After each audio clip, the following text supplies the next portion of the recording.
Hey, what is up, everybody? It's Animac here for AnimeUproar. Welcome to another episode of Rant, Café, episode 67, I think. And this is a special one. We'll be talking about the new Fullmetal Alchemist, not Brotherhood, Fullmetal Alchemist adaptation live action from Netflix that came out last week.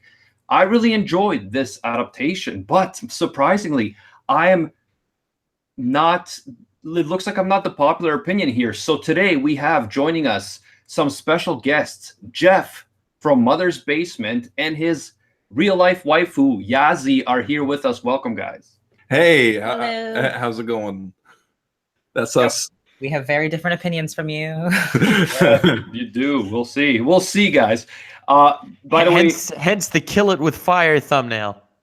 Yeah, the one that we didn't use. But yeah, we did not like this movie very much. Yeah, and Jeff, as you guys might know, his channel link is in the description. He made a whole video on it, calling it a dumpster fire. So I was like, man, I disagree with this. I gotta see if this guy will come on and talk about this on Rant Cafe, and he agreed, which is awesome. So glad to have you guys. And we also have Nux Taku, who says he's somewhere in the middle. Are you, Nux? Yeah, I'd say, but I didn't love it, but I didn't hate it as much as I think Jeff did. Dumpster fire is strong words. Pick a side, you coward. So wait. So it's not a dumpster fire, but would you say it's like a warming trash bin fire that some homeless guys sit around? I would say it's worse than that. Worse than that. Okay. Worse than that. Closer to the dumpster fire. Fair enough. Not quite there yet. You're so easily intimidated, Nux. But yeah, just my own thoughts for this movie as I watched it. Basically, just going into it, like I remember they've been talking about it for a while, but like I didn't look at any reviews, anything like that. I just went into it, watched it, and I thought it was really good for an adaptation. And I would compare it to the Death Note Japanese adaptations, which I enjoyed. Again, not nearly as good as the anime.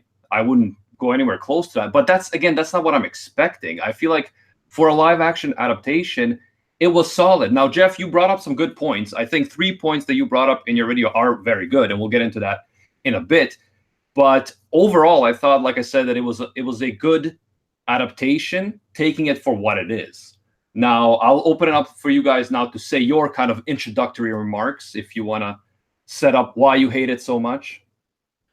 Okay, so if we're talking about it as an adaptation, if what you're looking for is specifically a bunch of clips of the highlights of Fullmetal Alchemist in live action done to, I would say, about the level that a really good YouTube channel could do it with CGI, then I would say that this is kind of that will satisfy that itch. But if you're looking for a movie with a plot that you can follow without having seen the original source material, I feel like this falls flat. Yeah. You know, many anime have recap films. I felt like that's what this was, just the live action version. And they changed some stuff. Yeah, it was out of order. It wasn't a proper recap either. Mm-hmm. Yeah, like I quite enjoy the Madoka recap films, for instance, where they like. Well, then again, okay, well that's not really very fair because each Madoka film was like an hour and a half, and it was adapting 3 hours of material from the show. Mm-hmm. Whereas this was adapting like half the show, half of Fullmetal Alchemist Brotherhood. Well, it was more like a quarter. Yeah, well, it depends with the jumping. I mean, they skipped Scar and whatever. They skipped the main villain. Yeah, they're just like, hey, Fifth Laboratory, now we're at the end of the entire anime. Surprise, the zombies are here. I was like, what? Yeah, so I was actually kind of excited about the prospect of the zombies because I thought they were so cool. Mm-hmm. But when you remove like the whole driving force behind them, it was like, I don't know. For me, the best part of the zombies was watching them bounce when they hit the floor. Yeah. The CGI for them, the ragdoll physics and stuff was pretty entertaining. But I kind of agree that when you don't have like the whole context of Father and his like schemes behind the scenes, the Zamunculi army, as I like to call them, are a lot less intimidating, and they make a lot less sense. Like the whole reason they have one eye is because they were created by the dwarf in the flask in like his own image, because he's like an arrogant piece of garbage, and there's just a lot of context and buildup that is missing because they're supposed to be at the very end of the story, and instead it's like, oh hey, so you can bond. Don't worry, we threw this random general in there to make believe he's cool and flip a switch, and bam, he has an army. Yeah. His sole purpose, by the way, being to throw that one switch. Yeah, and then he dies. I think if this was like a multi-movie series with terrible effects and terrible CGI, but still followed like a good story, I could have loved it for like the cheese. I could have like cheesy loved it. Like, damn, that's a terrible effect, but I love this. But like when you paired the terrible CG with the weird, messed up half story, half trying to pull new people in thing. It was just kind of... Yeah, I mean, if they'd drawn it out more, made it maybe like a drama with tokusatsu level effects, I'd have been on board. But it's... I feel like they would have done better adapting the 2003 version, to be honest. That too. That's a more condensed story with a lot more that you can just cut because it's not necessary. Yeah, I see what you guys are saying. I also don't know why the homunculi, as you call them, were included at all. Because personally, I thought that ending it with Lust dying is a good way to end the first movie. Because we haven't spoilers. Well, I mean, we're discussing the movie. Okay, well then again, I think Envy died also, didn't he?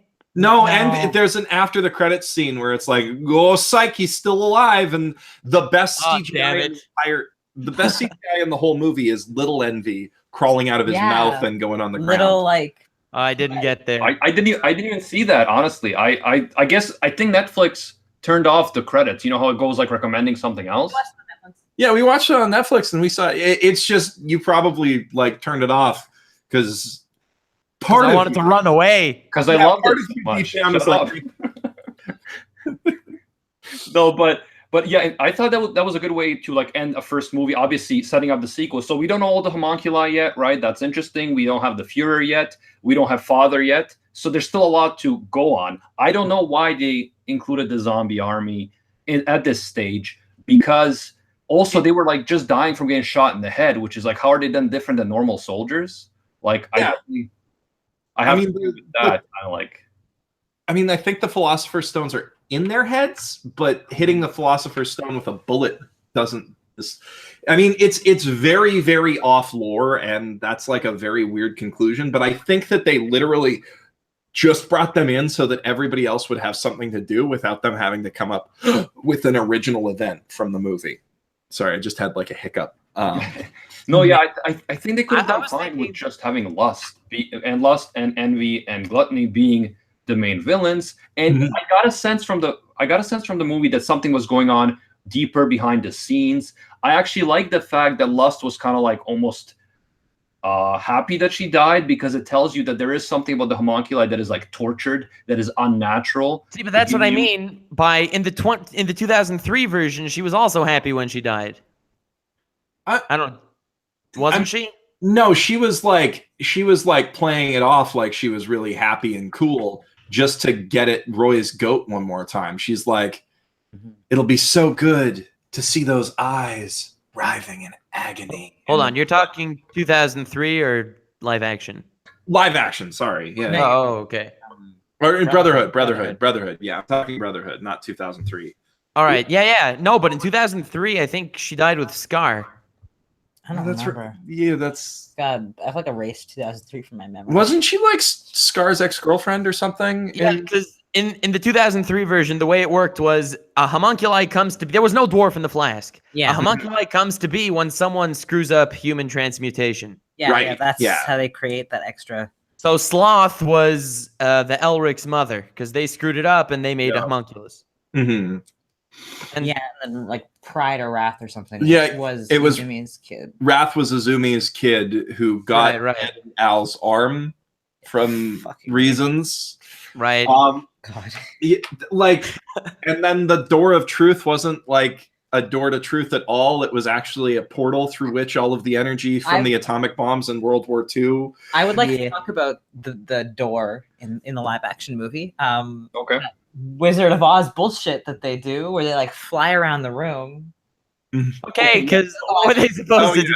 That's just bad effects. That's not. I agree, and that's one of the points that I really agree with Jeff in his video, is that the beginning was really rushed. Like, I thought that the rest of the film was okay, but the beginning was really rushed. And yeah, I don't know why they did the whole Wizard of Oz effect with the flying door. Like, some people that I talked to, like Sol Maka, a friend of mine, thought that they were making the movie like almost like PG-13 by making it. Like I thought they were gonna just like omit the door altogether when they did that. Because like in the anime, they just like close their eyes and open their eyes, and suddenly they're there. Like, that's part of the scary thing, is that they're it's just like transport, like the transmutation has transported them to this alternate space. So I don't know why they did that like whole spooky fly around the room thing. It would have been like scarier if the kids just opened their eyes, or if Ed just opened his eyes and he was in this scary place. I mean, in general, the movie's like really bad when it comes to being scary. I feel like it's scary, but like just. But eerie maybe is what I would have preferred. Yeah, but like right at the beginning, they've got like that actual scare music while the kids are transmuting their horses. And it's just like, it's really weird audio design choice. Like it's stuck out to me as like really, really bad sound direction. And I'm someone who is not at all an expert in what good movie sound design should be. But like, I think that was the part of them rushing it, right? Like they were trying to get you that kind of eerie feeling really quickly and then go into the action. And so that part was kind of rushed. Because for me, Fullmetal Alchemist is never scary. Like, it has dark moments like the original, but it's not scary. It also has a lot of comedy and silly moments. So like it's not overall a scary theme. So I don't think the movie should have gone like a really freaky way. But yeah, I do think that in the beginning, you know, they rush it where it's like, they're happy. Oh, now it's eerie all of a sudden. Oh, now we're back. We're adults and we're fighting, the villain already and stuff like that. So I would definitely agree that it was that was the case. However, I did like how they handled the door of truth, other than the flying doors. Once they actually got to the door of truth, I thought that was actually well done. Like, animated. I got the gist of it, kind of thing. Even if I hadn't seen the anime, I feel like I would have been like intrigued by it. Yeah, I would definitely agree that the set itself for the Door of Truth was pretty impressive. And I also like the effect they used for Truth himself. I mean, it's really hard to do what they did in the original anime, which is basically they made him a void in space, and that's really hard to like translate directly to like a live action version. I don't know how you would conceivably do that. But, yeah, I mean, considering the effects, I was actually impressed and quite happy with that. With that part. With the whole thing. The door looked cool. Just to touch on the Zamunculi for one more second, I think the reason why they were put in is because if they wouldn't be there, then you would have no corruption in the government. And that was an important point of the Fullmetal Alchemist Brotherhood that they were really trying to get across. Because if you wouldn't have this evil general guy who was leading them around while trying to get this army, there would be no bad government. There would just be lust. And let's say lust would break out, Tucker. I mean, like... Well, I mean, the government would still have a secret facility next to a war prisoner camp where they are sacrificing humans. But that's... is, I think, pretty evil. Yeah, and I like that part. I like the whole prisoner of war aspect of it and them sacrificing them, because I was like, oh yeah, like now I get kind of the dark part of Fullmetal Alchemist. And that was, the zombies were completely unnecessary. Having that and just having kind of lust behind all that, but then there's something more, behind her as well, and that's the next step. I think that would have been enough.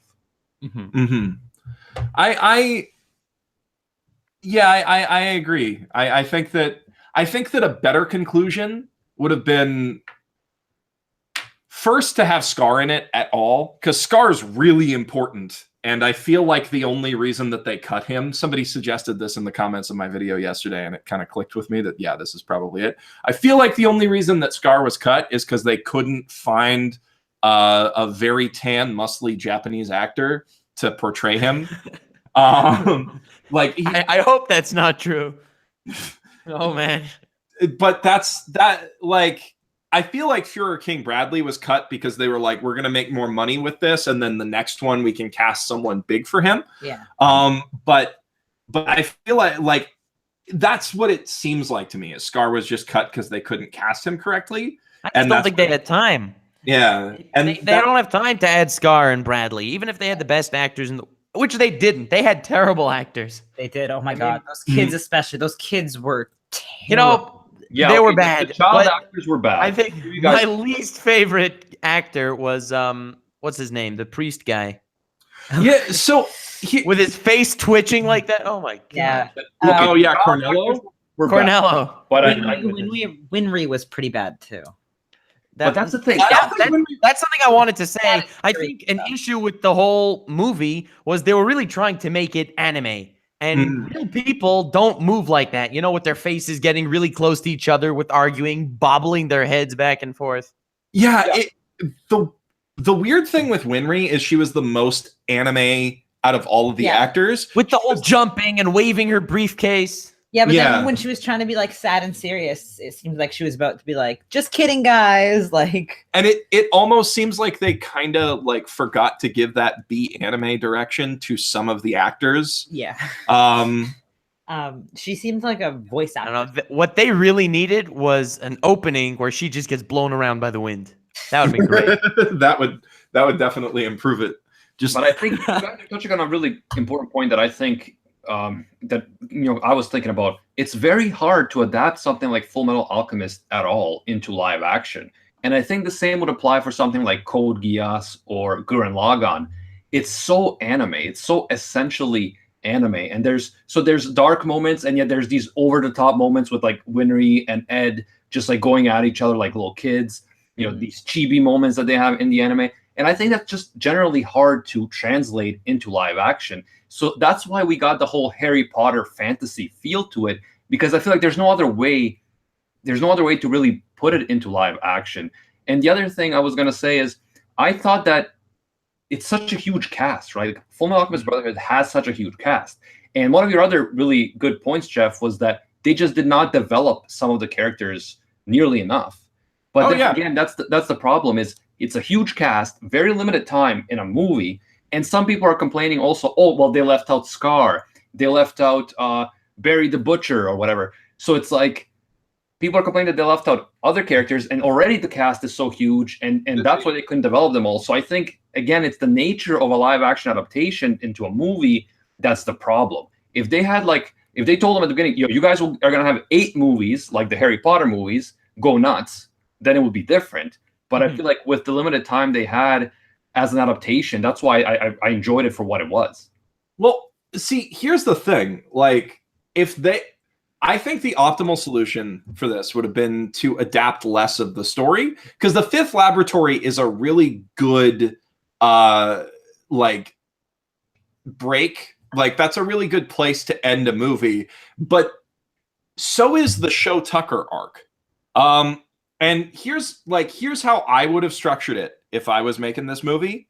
I would have started probably with the boys arriving in Rizambul. I don't even know if I do the Father Cornello thing, because that comes like after they do their exams and stuff.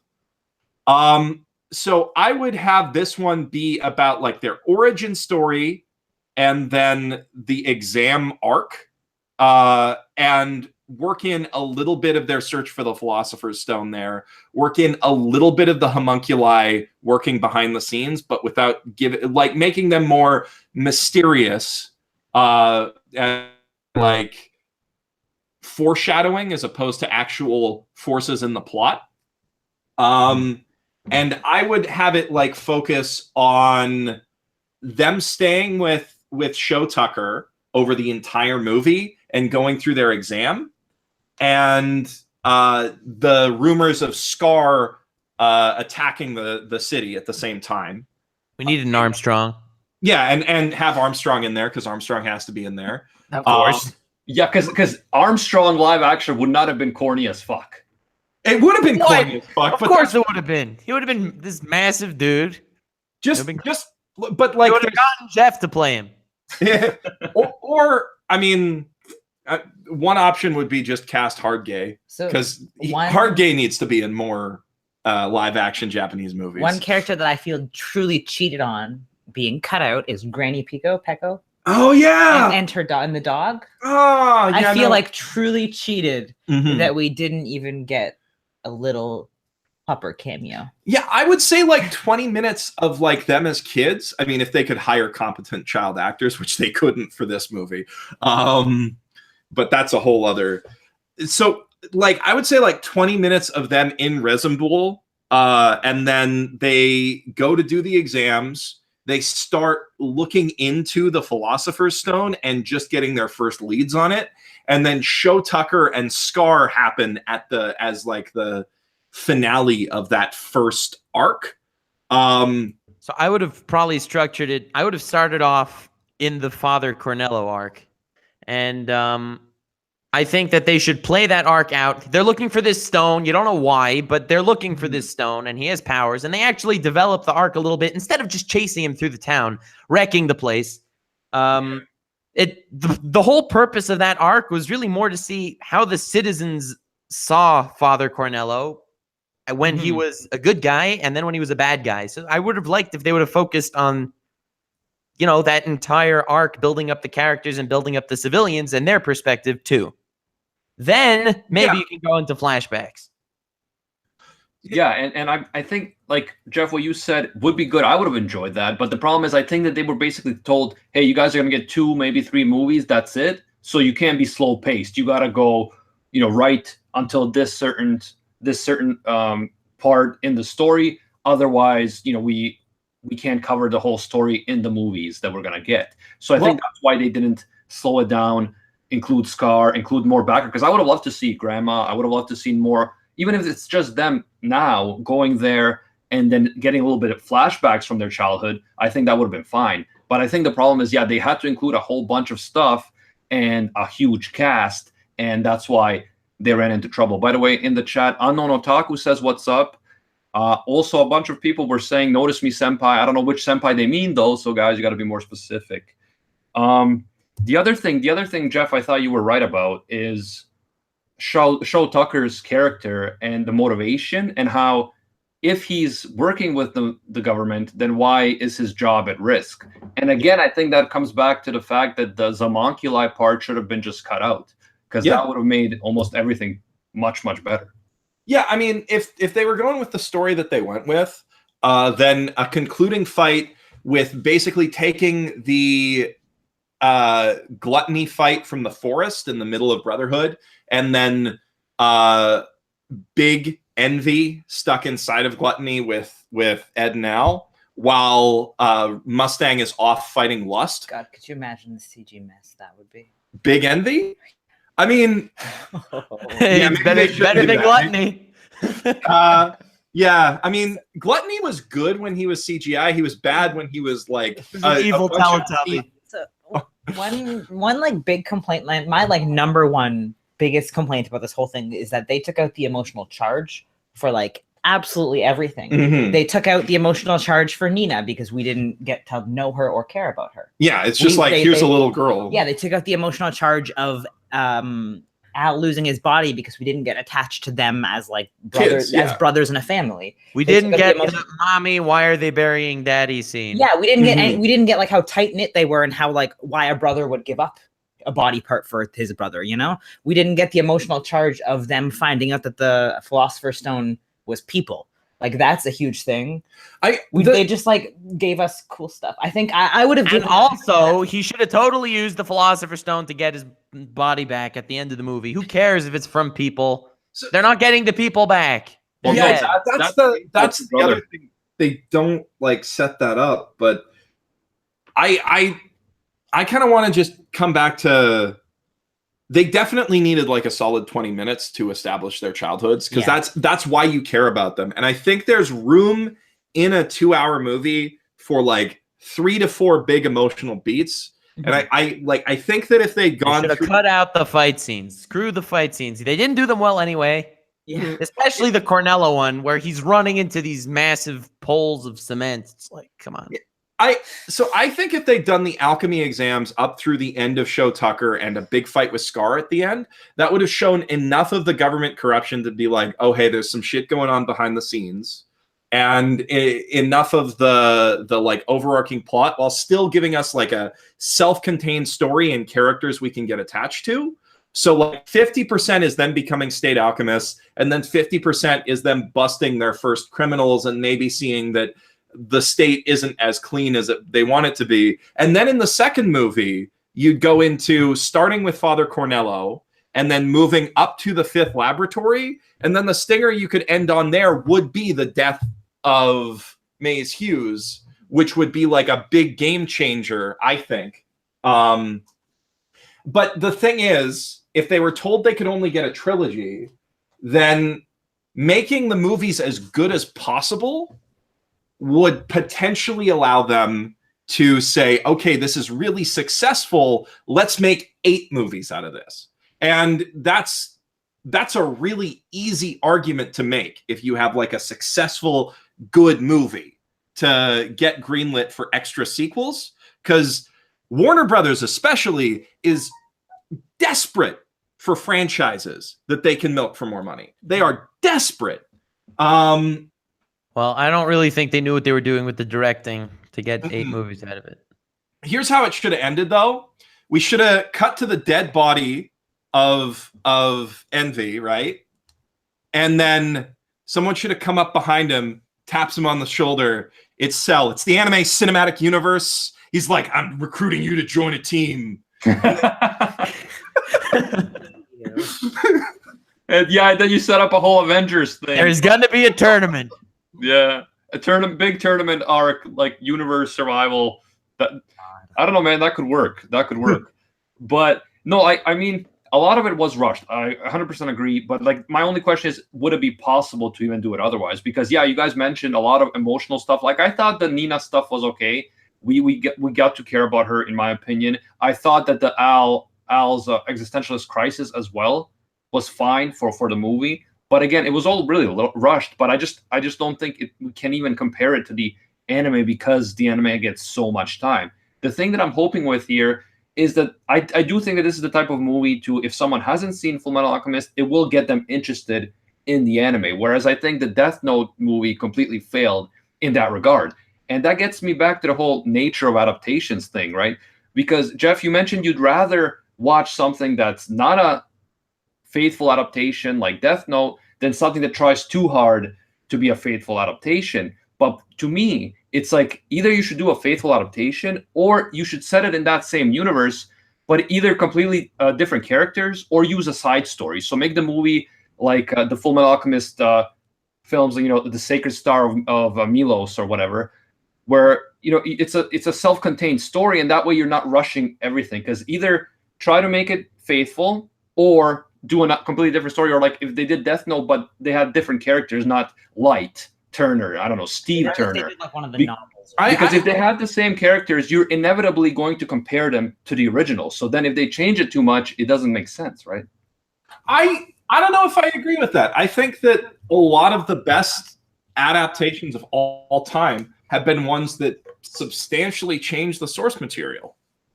Like Blade Runner, for instance, has only I don't think that's what he's saying. I made a video on the live action Death Note. Like, I think we all made a video on the live action Death Note. Mm-hmm.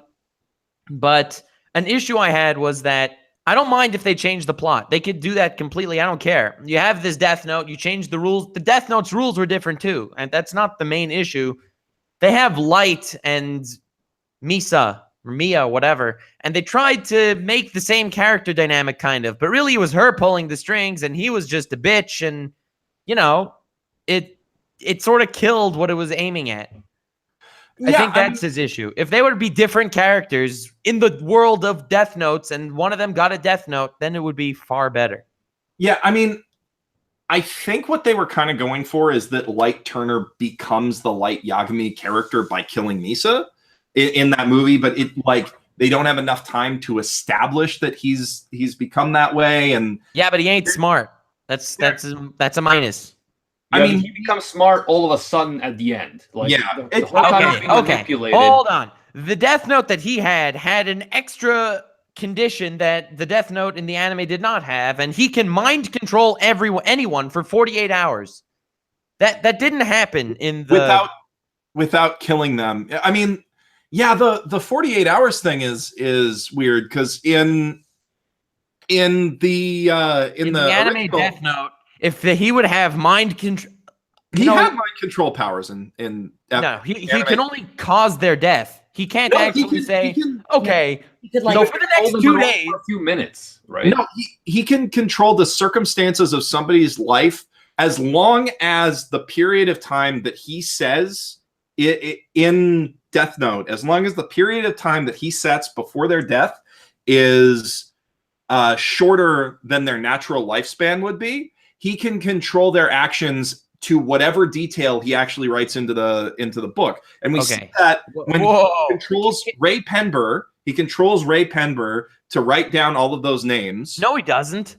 Yeah, he doesn't control him to write their names. He writes specifically in the book that Ray Penber is going to write down all of the names that he remembers. No. He told Ray Penber, write down the names of your fellow agents or I'll kill you. So he wrote down the names and they all died. It wasn't a mind control. It was a mind trick. He tricked them into doing it. But that's I think Jeff is right. I think he did pre-plan this and write it down. Yeah, he wrote down exactly what would happen. Okay, so then why didn't Light for it to happen? Light killed some members of the people that were working with L, correct? Mm-hmm. Why didn't he say the person that whoever his name was, say John should for the next 48 hours find a way to kill L and then die? Why didn't he write that? Because you can't cause collateral damage. That's another rule of the Death Note. Do you have a Death Note or something that you have these rules? I mean, I looked up all of these rules for paper rustling. No, I looked up all of these rules for making my videos about Death Note. Actually, so yeah, there's a rule that you can't cause collateral damage, and if you write something in the Death Note that would cause another person to die, whose name isn't written in the Death Note themselves, then instead the person just has a heart attack. That's rule like 57 or something like that.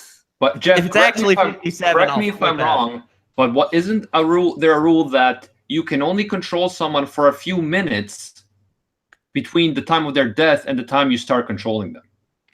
I'm not sure. I believe that you can like influence their actions for like days, because he does that with Terame. I know that at some point in the Death Note story, he is using the Death Note to influence someone's actions over the course of days to make them do what he wants. I think that's Code Geass. I don't think that's Death Note. No, I mean, like Ray Penber, he is influencing for a full day. I don't know about that. I still don't think he was controlling him. I'm trying to think. For some reason, I thought there was a time limit. The bus jacker. The bus jacker is another example. He writes the bus jacker's name. He controls him to get on that bus, which means that he's controlling his actions to go to that bus station. And but that was his immediate death. No, but that's at least a couple hours, because he needs to create enough time for him to get from wherever he is to where he needs to die, and all of his actions in that time are controlled by the Death Note. Wasn't this an FMA podcast? Yeah, I was. Welcome to the Rant Café. The reason we call it Rant Café is we're like, when people are like, you guys are not on topic. Bro, this is Rant Café, okay? We don't stay on topic. We rant about whatever. Mm-hmm. But, no, yeah, so in terms of the Death Note adaptation, I didn't like it because they had the same characters, supposedly, but then they weren't faithful to the original. And also, within that universe of just the Death Note live action, Light is constantly being manipulated, and to the point that he's you think he's stupid, he's gullible, he's naive. A girl is just controlling him because he likes her. And then all of a sudden at the end, he becomes this brilliant genius. And I thought that was a problem. Whereas with the Fullmetal Alchemist one, it was definitely rushed. It definitely wasn't as good as the anime by any means, but I could tell that, they're being faithful. I could recognize the elements in it as a fan. Now, again, you mentioned, Jeff, and Yaz, you guys mentioned that, you know, if you haven't seen Fullmetal Alchemist, you might hate this. I don't know, because obviously I've seen it beforehand. However, I did have some friends say that they enjoyed it. They haven't necessarily watched Fullmetal. But again, as a fan who has seen it before, I thought it was a solid adaptation that might actually get people interested in watching the original. And if they do, they'll see that it's much better. I mean, that to me makes a bad adaptation, is if it's like, well, I want to watch the original to see what it's about. Oh, okay, this is actually good, and the other thing was just fan service. I mean, and there's definitely a place for like the fan service type adaptation where it's just showing stuff from the original in like in a new format. There's a place for that where that can be satisfying to watch. But for me, I would always rather see a director and a writer do their own take. And Death Note, I'm not saying that Death Note is necessarily a great, good, or even competent movie a lot of the time. I think that it's got some good directorial flourishes and interesting cinematography, and it's got some interesting ideas in its script. I definitely agree with you that Light's character is a fucking mess. Misa's character is also a mess. She's only a cheerleader, man. Yeah. Misa is a hot mess. L is like consistent to his character and probably the best part of the movie.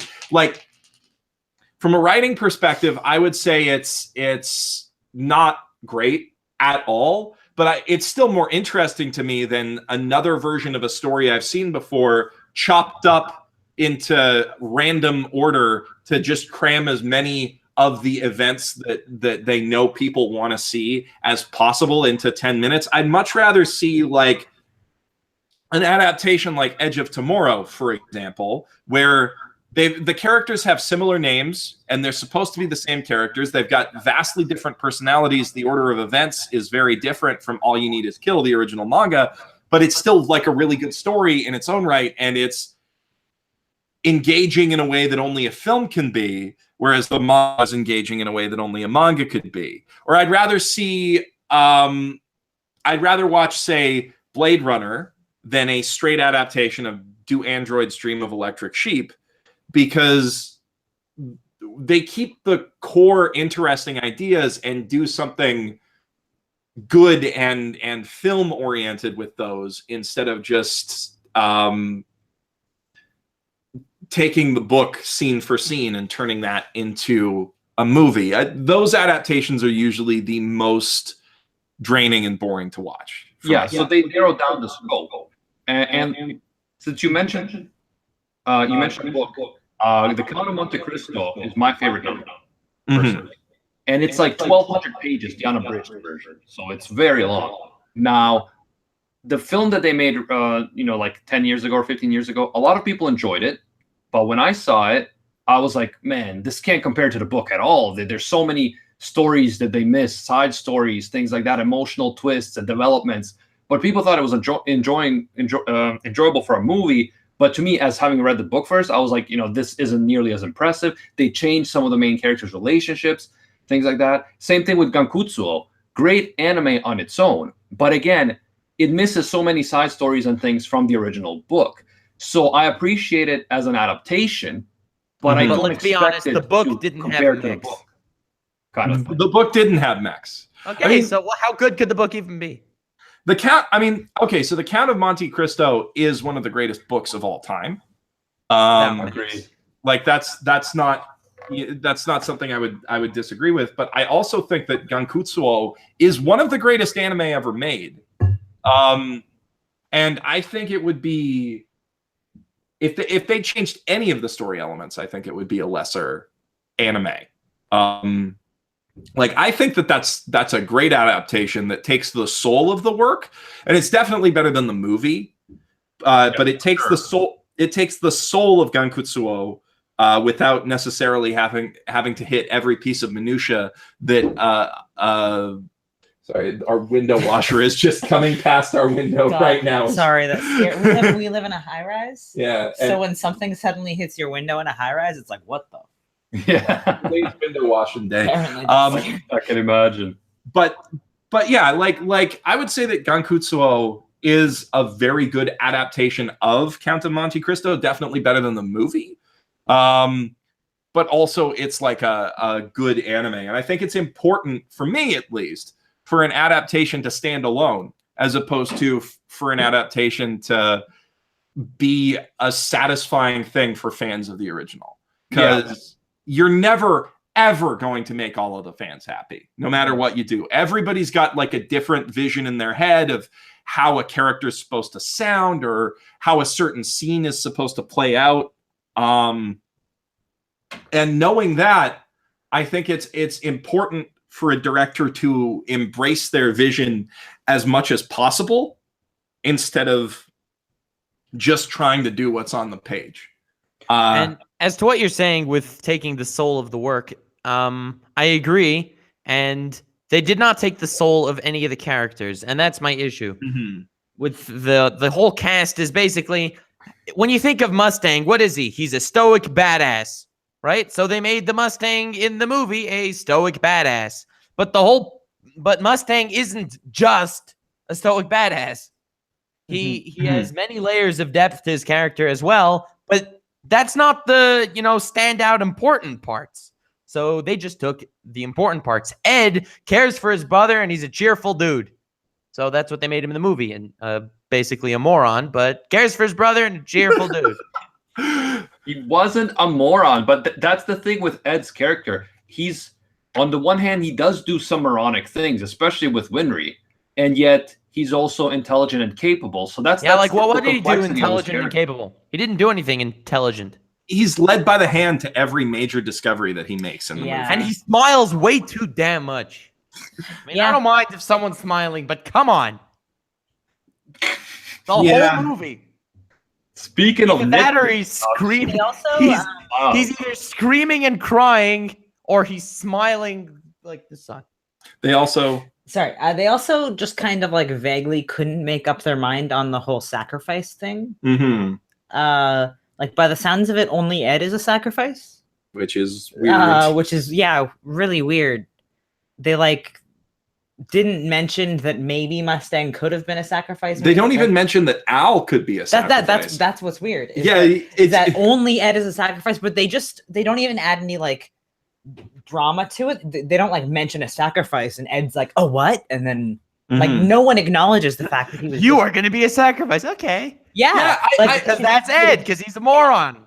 In my interpretation, they were saying Ed and Al. It's just that when they said it to Ed, he was there with Winry, not with Al. So that's why she's like you rather than more than one. I think when Mustang, Lust was like, "Oh, too bad, I have to kill you now. You would have been a good sacrifice." But she doesn't say that. She says that. Yeah, there's.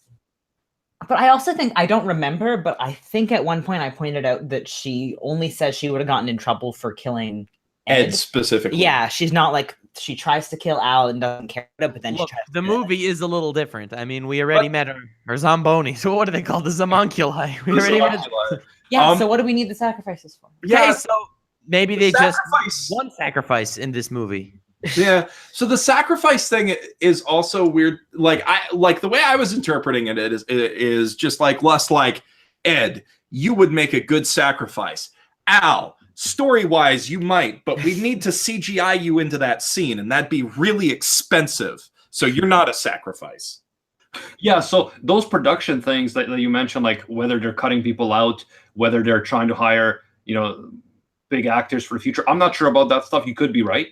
But I'm not that familiar with the Japanese movie making process, but I'm sure that there are limitations. And again, that's why I think a live action adaptation of something like Fullmetal Alchemist Brotherhood or Fullmetal Alchemist is harder to adapt than your slice of life or an Erased. There's just so much going on, so much CGI, so hard not to make it seem corny and unrealistic because it's just a completely different, completely fantasy world. Imagine Gurren Lagann live action. God. Nope. I would actually be super down for that. I wouldn't. But no, if you, I would try it, but if you hold my breath. It depends on the style, right? I think that if they'd taken FMA and given it more of a Lord of the Rings tone, where it's like they're taking the fantasy somewhat seriously, but it's still got the jokes and high adventure, or a Pirates of the Caribbean tone. Like if they had made FMA as like a Pirates of the Caribbean, If they would have hired a director. Yeah, if they'd hired a good director, Yeah. Director. But Gurren Lagann, I think, could make like a really, really good over-the-top Tarantino or Rodriguez Grindhouse type movie. Not necessarily Grindhouse aesthetic, but that sort of over-the-top insanity. Or if the Wachowskis took a crack at it. I mean, they made the best live-action anime adaptation yet, which is Speed Racer. I know some people are going to disagree with me on that, but that movie is at least anime to its core. And I think if they'd taken a similar tone to that, they could make a good Gurren Lagann movie.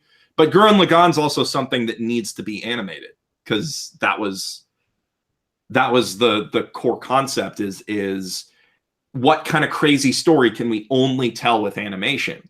It doesn't even work as a manga. And by the way, Gilgamesh in the chat says, hello, I like all this fate talk. I don't know where that's coming from, but good to see you, my man. No, I think, first of all, I like that we agreed that Count of Monte Cristo is one of the best novels of all time. So I guess we're not so different, you and I, Jeff. We have our commonalities. But yeah, I think just overall, again, like I said, it's about what the expectations, I guess, you have for this adaptation. You want it to be a standalone, which is hard for me to kind of imagine as someone who's seen Fullmetal Alchemist so many times. But to me, like I said, as an adaptation, it was good. But I wouldn't say it was anything exceptional.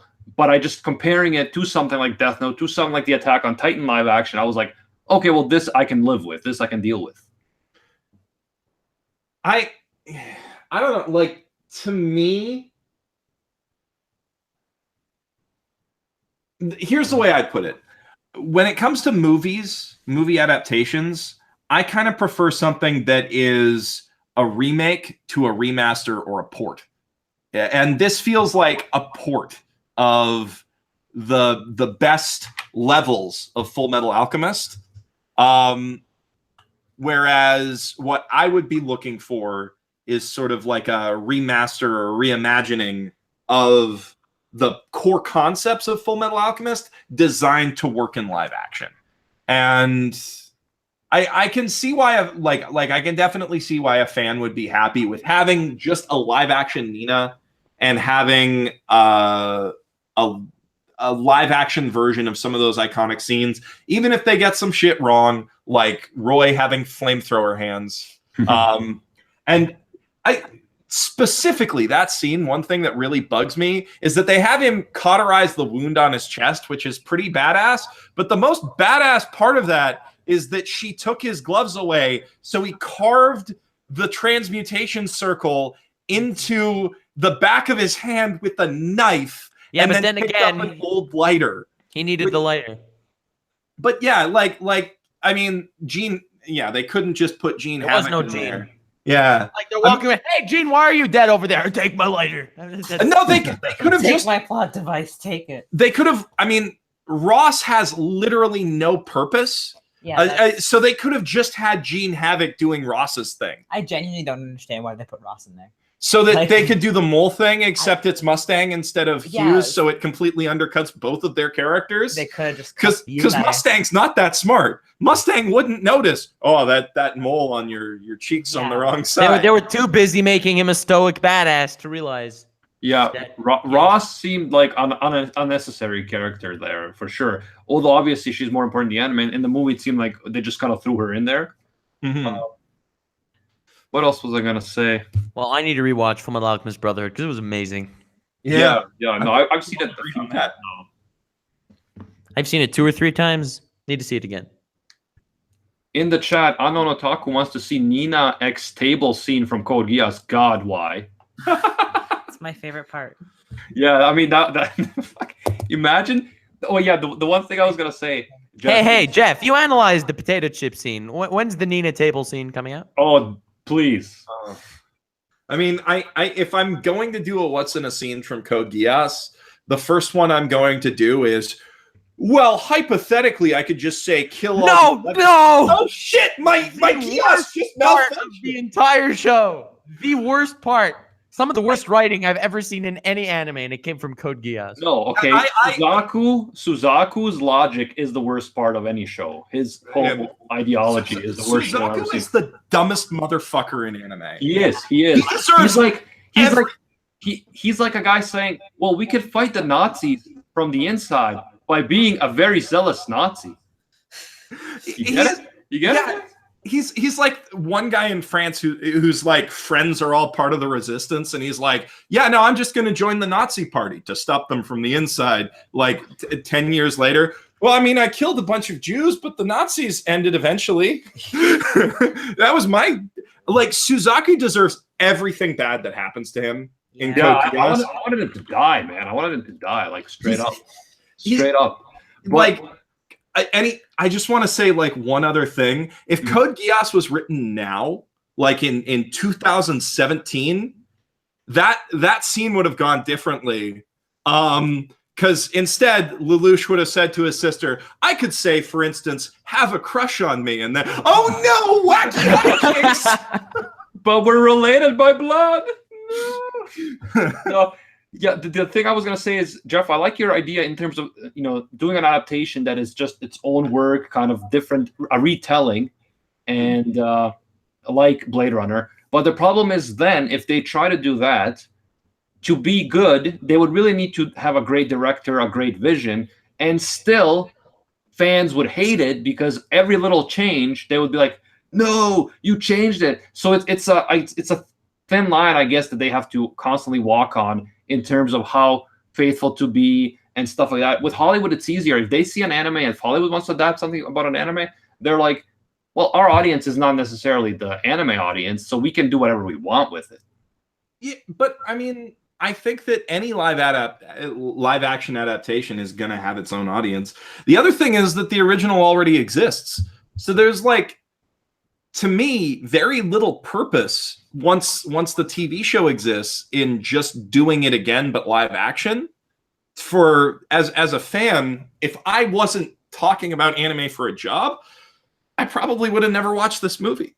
If I wouldn't have been coming to this podcast, I would have definitely never watched this movie. Exactly. This is because you've already, especially after the first like 10 minutes. Oh God, yeah. No, that like if I'd, to me, the fans have already been served by the adaptation that they enjoy, or the original story that they enjoy, and the purpose of doing an adaptation in large part is to bring in a new audience who can appreciate the story in new ways. So that was spooky. So I would say 9 times out of 10, maybe 10 times out of 10, I would prefer to just have the people adapting it say, well, fuck it. The fans aren't going to be happy no matter what we do, but at least the general audience will be happy if we tell them a good story, right? Like that's to me the fundamental difference between the Marvel Cinematic Universe and the DC Cinematic attempt at a universe that has never worked. Because Marvel, they tell their own stories with every movie. There are very few Marvel movies that have a direct parallel in comics. Mm-hmm. Everything is like its own thing, its own interpretation, and it kind of becomes exciting if you're a Marvel fan for like, what are they going to change about Black Panther? What are they going to keep the same about Black Panther? How are they going to update this for the modern era? Whereas with DC, it's like, okay, so we got to have the Batman in the robot suit punching Superman because that was in The Dark Knight Returns. And then we got to have Apocalypse because that was in that really successful comic that made a lot of money, even though it was bad. And we got to have the Parademons because we've never had that before, and geeks will get really happy about that. And while they're going down that checklist, they forget to just like tell a good story that stands apart from the comics.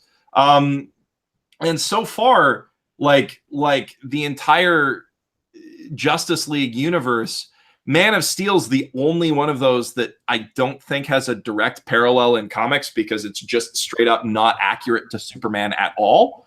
And And then Justice League is literally just the first, like a bad adaptation of the first 10 volumes of New 52 Justice League, or the first 10 issues that with Steppenwolf instead of Darkseid, because who knows why. Yeah. I'm glad to have you here and for you to tell me this, because I needed someone to say, yo, should I watch this superhero movie or just nah? No. So thank you.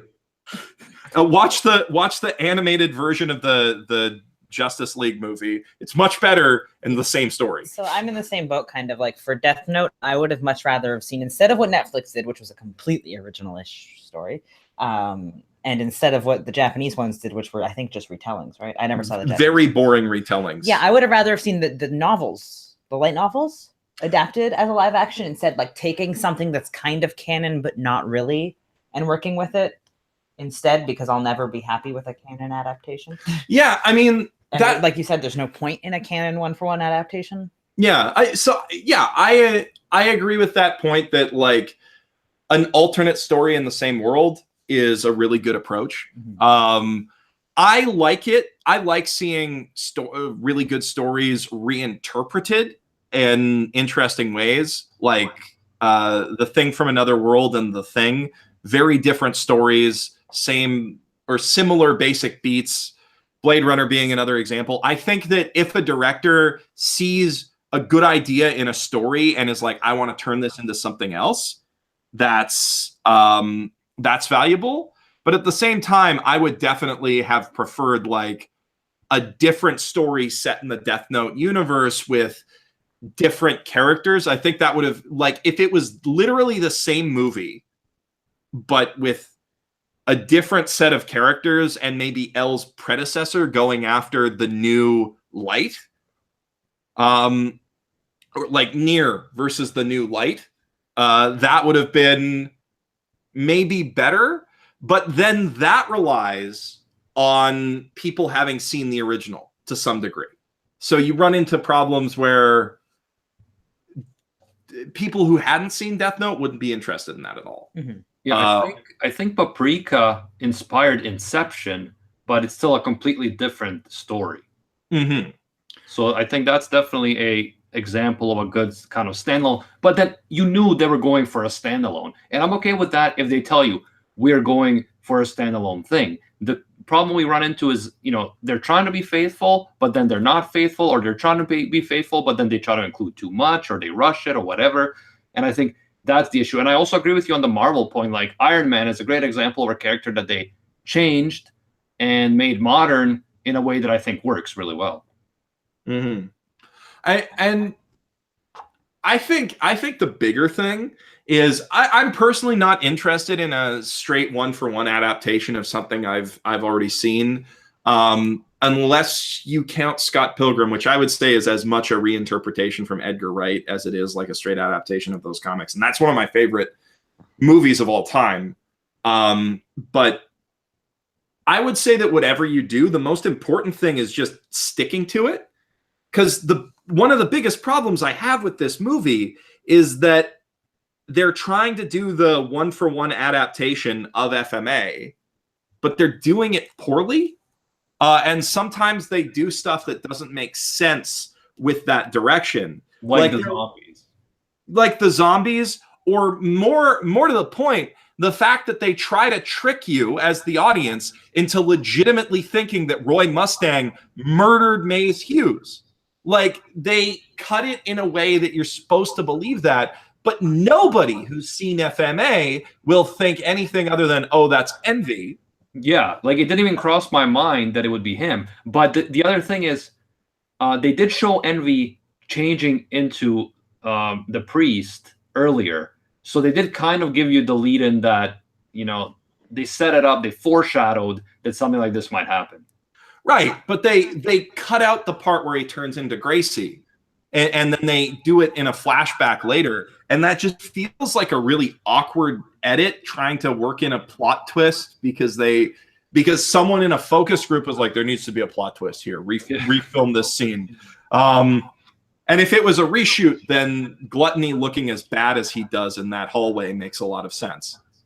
Although, like, I didn't have a problem with Gluttony except for when he walks. That waddle was so funny. That was weird. But otherwise, if they didn't, I don't know. It only scared me because I was like, wait a second, is my principal playing in that movie? My old high school principal? Oh my god.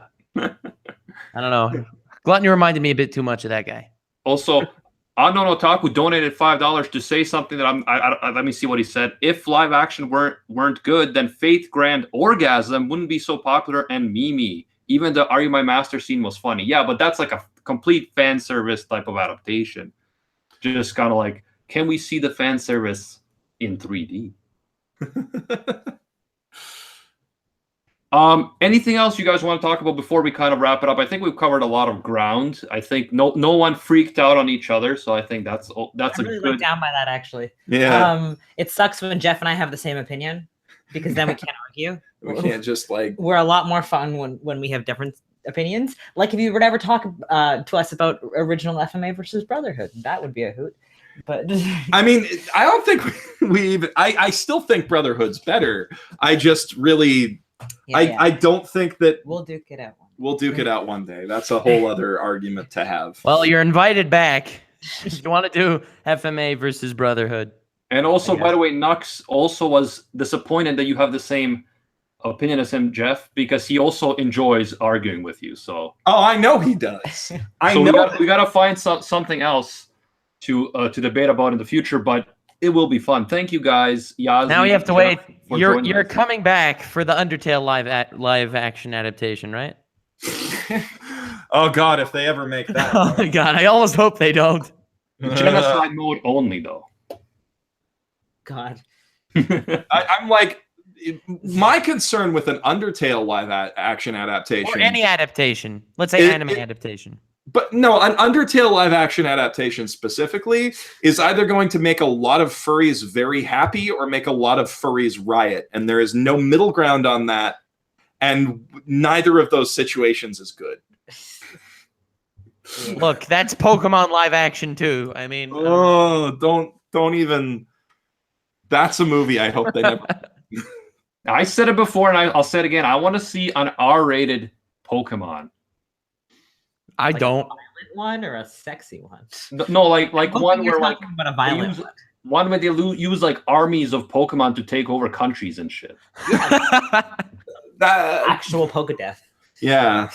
That would have been my first instinct if I was in that world. Is I want to gather an army of Pokemon and take over the world, but no one seems to be doing it there. How about just They're trying, but there's always those pesky 10-year-old kids stopping their plans. How about I mean, there's the theory that Pokemon's like a post-apocalyptic story, like a Pokemon origin story where it's like the apocalyptic mutant war that creates the Pokemon world, and like Lavender Town, they build the tower on top of like a big mass burial pit, stuff like that, and just make it really dark. I don't know. They're all nuclear mutants, like the animal. Yeah, no, like Saffron City would literally be like built on a nuclear radiation dump, and that's why everyone there has psychic powers or big muscles. Yeah, but that's not Lavender Town. That's Lavender Town's not built on the nuclear dump. I mean, Lavender Town's built on a mass grave, and that's why there's ghosts everywhere. There's only that tower though. Yeah, no, just the tower. The rest of it was like built around that for like. I mean, I'm sure there are YouTube videos that go deeper than anything we could think of at this point. Yeah, those guys really researched the hell out of this stuff. I, for one, would pay good money for a Gundam live action. That was a joke. No, please. Yeah, that would be. That Could would you guys imagine? I mean, imagine the fanboys. Imagine the fanboys. If they did Gundam with a Star Wars budget. Yeah, but like because oh man, but like, could you imagine it with like an FMA Netflix budget? No, that would be horrible. Sorry, FMA, not Netflix. It would be big Alphonse Elrics killing each other. Can you imagine a Star Wars budget live action version of the Colony Drop in 3D? That would be a hell of a spectacle. Yeah. But it will depend on the director a lot, right? Like, yeah, no, just get JJ. Like maybe they should hire one. Actually, no, get Kanye West to direct. Because he's got that life-size Shars, human size. Human size. Life size, we'd have a problem. That would be huge. I think it's like 1/8 scale. I'm waiting technically. for the Jaden Smith Doki Doki Literature Club. I think that would be something special. I mean, isn't that Neo Yokio? Isn't that what that is? Essentially, yeah, that's why this is perfect. This is the sequel. I freaking love Neo Yokio. Like that's a whole different bag of worms. But Neo Yokio was fucking brilliant. And Neo apparently Yokio. Digibro agrees with me, which I'm surprised, but I loved it. Anyway, I think we can wrap it up now. Thank you guys, Yazi and Jeff from Mother's Basement, for joining me. Check out their links in the description. And Nux Taku, a regular dude, thank you for joining me as well. You were not crazy this time, so I think we made it through Nux. His link in the description as well. This time. This time. It's okay. You have plenty of time to be wrong next week, Nux. Thank you. I appreciate it. Yeah, we got to bring Recon back. Nux and Recon, No. those guys love each other. Yeah, thank you. I don't know Taku. We need Jeff and Recon on the same stream. That would be hell on earth. Yes, Recon is an unironic SAO fan, Jeff. Huge. Oh. It's his favorite anime of all Yeah. time. Not jokes. How? Yeah, he loves it. He loves it. I don't even hate SAO. No, that it was much, great. and I'll get frustrated with him. So We had Recon and Misty Cronexia on a stream together, and like in the beginning, Recon was saying how he likes SAO and he likes Fairy Tail, and Misty's like saying, "Yeah, it's great, whatever." And then he like realized halfway through the stream, wait a second, he's actually serious. He actually likes SAO and Fairy Tail. Those are his two favorite anime. And then the stream took a turn. No, yeah, there's some colorful characters here on AnimeUproar. It's really cool. But yeah, guys, thank you again for joining me. That's spending one way. time. Go ahead. I was just saying that's one way to put it. There are Colorful. colorful characters. Yeah, quite a few, quite anime-esque characters on AnimeUproar. I like it. Thanks everybody for joining us. Anon Otaku, thank you for the donations, man. I appreciate it. And until next time, see ya, Space Cowboys. Not doing the